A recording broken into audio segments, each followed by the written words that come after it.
Welcome to the Mekong Flood and Drought Forecast channel. This is Santida from the Mekong River Commission. Let's start with the rainfall updates.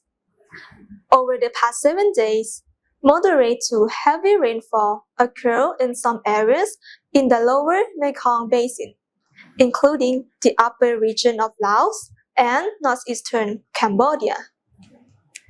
In the coming week, thunder showers and isolated heavy rain are expected to occur in some areas of the lower Mekong Basin, including the upper and central part of Laos, northeastern Thailand, the 𝐷 Basin, and the northern and southwestern regions of Cambodia, especially on 21st May and during 24 to 26 May.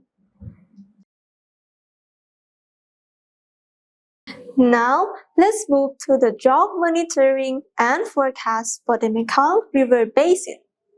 Over the past 7 days, most areas remain under normal conditions.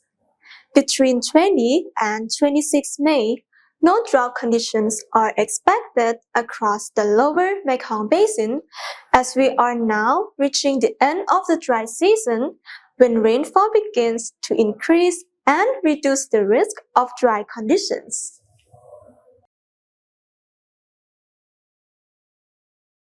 Next is the water level update along the Mekong River.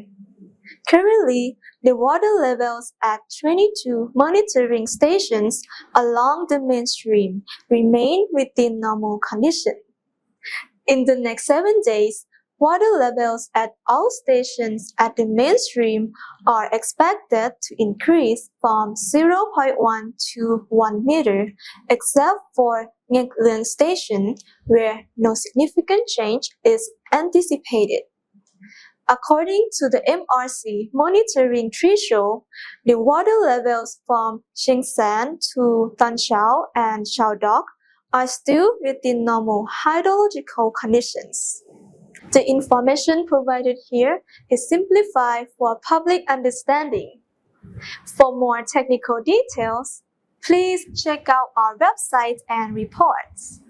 Today marks the final forecast for the dry season. Our flood season forecast will begin on the 2nd of June. Please follow us to get the latest updates on rainfall, water levels, floods, and droughts across the Mekong River. Goodbye for now.